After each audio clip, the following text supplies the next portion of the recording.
കുറച്ചുകൂടെ നല്ല വേഷങ്ങൾ കിട്ടി തുടങ്ങിയെന്നൊക്കെ നവാസ് സംസാരിച്ചിട്ടുണ്ട്.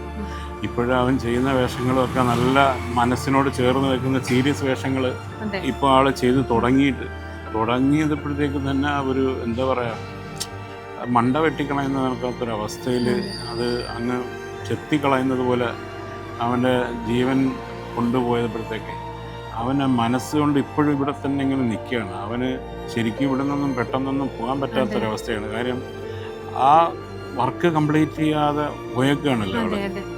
ഇനി അതിന് പകരം വെക്കാൻ ആരുണ്ട്? അതൊന്ന് നമ്മൾ ആലോചിച്ച് നോക്കണം.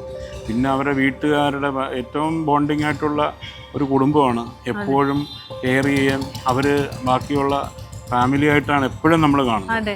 ഞാൻ പറഞ്ഞു 3 ദിവസം മുമ്പ് മരിക്കുന്നതിന് 3 ദിവസം മുമ്പ് ഞാൻ ഇടപ്പള്ളിയിൽ ഒരു ഹോട്ടലിൽ വെച്ച് അവൻ എന്നെ പുറയുന്ന വിളിച്ചപ്പോൾ ഞാൻ നോക്കുമ്പോൾ ഇവൻ ഭക്ഷണം കഴിക്കുക ഫാമിലി ആയിട്ട്. ഞങ്ങൾ അപ്പോൾ എൻ്റെ അടുത്ത് ചോദിച്ചേടാ നിൻ്റെ ഫാമിലി എന്തെന്ന് ചോദിച്ചു. ഞാൻ പറഞ്ഞടാ ഇവിടെ ഒരു പ്രൊഡ്യൂസറിനെ കണ്ടിട്ട് ഞങ്ങൾ ജസ്റ്റ് ഒന്ന് കഴിഞ്ഞിട്ട് കഴിക്കാൻ ഇറങ്ങിയതാണ്. അപ്പോൾ അങ്ങനെ തന്നെയാണ് എപ്പോഴും ഫാമിലിയെയും ചേർത്ത് നടക്കുന്ന കോഴിക്കുഞ്ഞുങ്ങളും അതിൻ്റെ തള്ളക്കോഴിയും പോകുന്നത് പോലെയാണ് നവാസ് അവൻ്റെ ഫാമിലിയെ കെയർ ചെയ്തിട്ടുള്ളത്.